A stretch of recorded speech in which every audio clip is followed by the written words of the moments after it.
Something. Hello. It's on. Oh, okay. Cheers. Cheers. Hello. Hi. So, Gareth, tell briefly about yourself and what you're doing with us in Zanzibar. Sure. Okay. I'm Gareth. I'm from the UK. I'm a participatory video facilitator.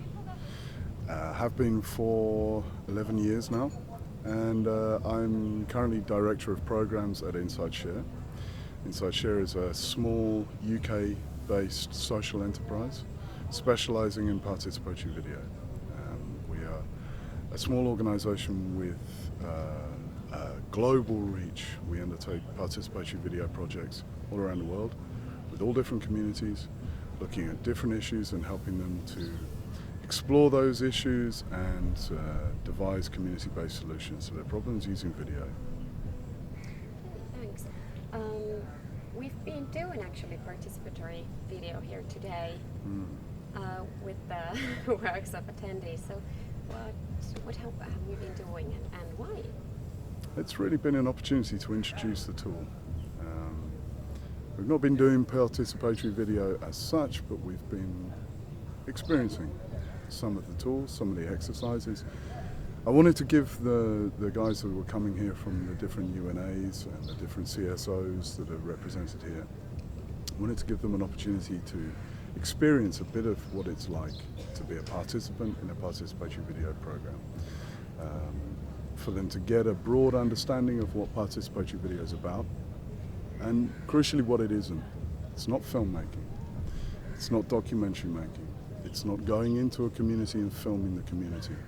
It's about empowering the community to use video for their own development, for their own betterment, to explore their circumstances and to find ways of communicating that either to themselves or to decision makers or other stakeholders.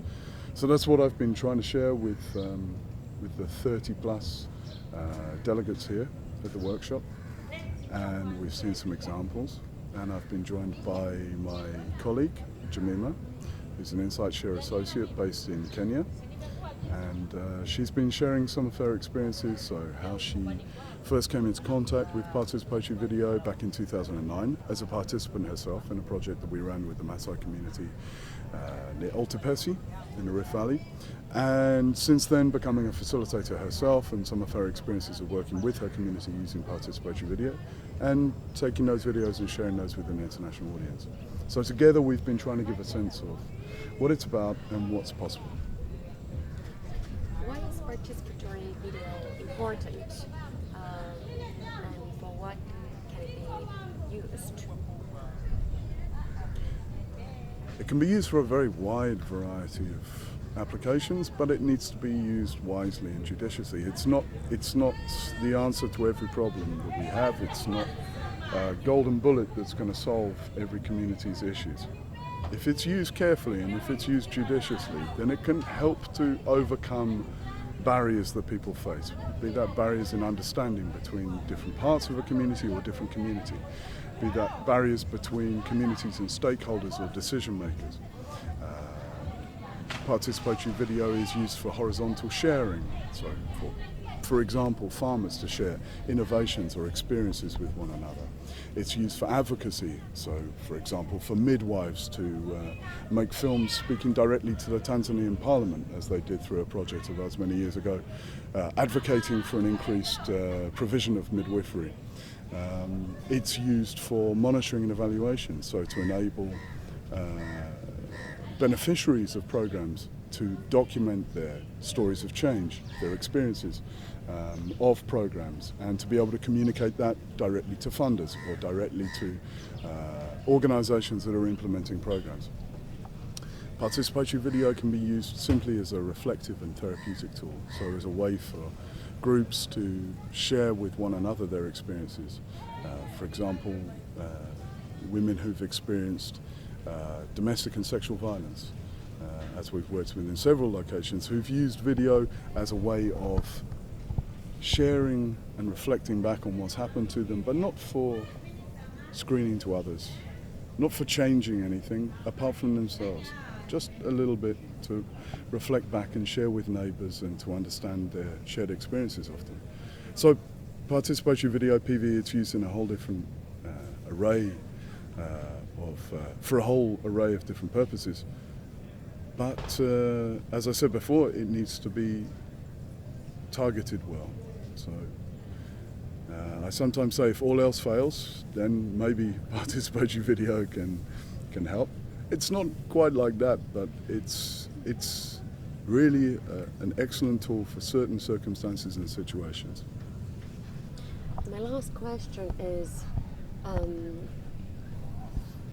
about the methods that you use. We did some group exercises today. Can you tell briefly about the methods that you use in your workshops and why have you chosen those methods? Sure. So our methods have been developed by InsightShare's and by various other groups over many years. Participatory video dates back to the 1960s at least.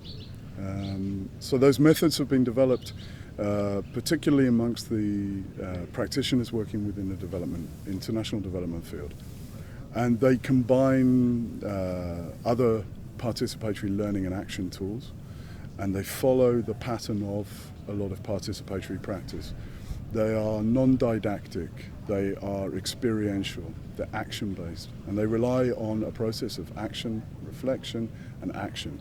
So they're specifically designed and chosen to enable non-literate groups and groups without any prior experience of using cameras, even watching television.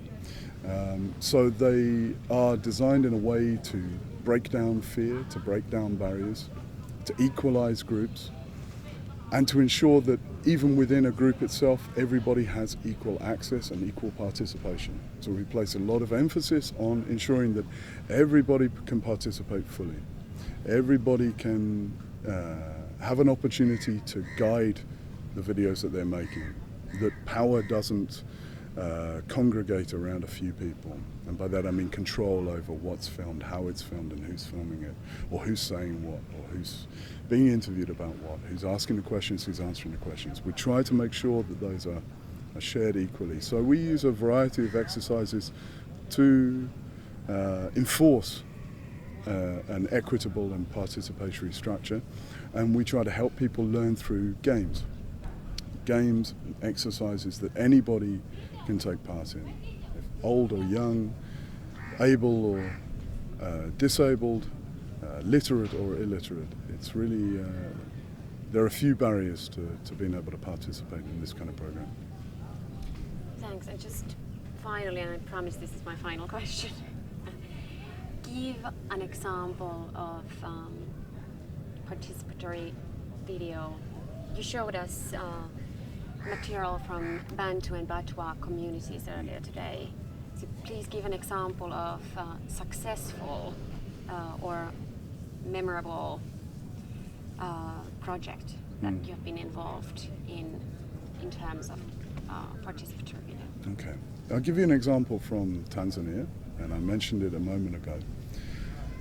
And I'll give you that example because it is important in that it describes how participatory video can be part of a bigger whole. Participatory video on its own, in of itself, is not going to overcome all of the obstacles, or indeed perhaps even any of the obstacles that communities are facing, but it can really help as part of a bigger picture to unlock things, to enable communication, to enable introspection and reflection. So an example of that was a project undertaken by InsightShare's in collaboration with the White Ribbon Alliance. We undertook two projects, one in Burkina Faso and one in Tanzania. And in Tanzania we worked with 5 or 6 midwives. This was back in 2006. 5 or 6 midwives and 1 doctor.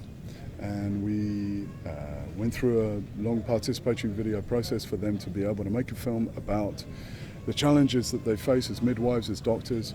They were able to talk to and interact and interview with women who were both on maternity wards or unable to access maternity care. And they made a film really pushing for an increase in midwifery provision, which was particularly low in Tanzania. and probably is still today. As I say, that video was part of an ongoing campaign that the White Ribbon Alliance have been undertaking for many years. And the video was eventually shown on Tanzanian national television, and the White Ribbon Alliance team hit the phones directly after it was broadcast, phoned the MPs, asked them, did you see the film? What do you think? What's your response? And eventually, and not only through the participatory video, but as part of a bigger campaign that led to questions being asked in Parliament, and eventually led to the doubling of midwifery funding in Tanzania. Now, it's memorable for me because it was, as in many other cases, it was part of a much bigger picture, but it provided a really important element in that campaign. It wouldn't have worked without all the other structures around it. A video doesn't make a campaign, but it can strengthen, it can enhance, and it can give real momentum.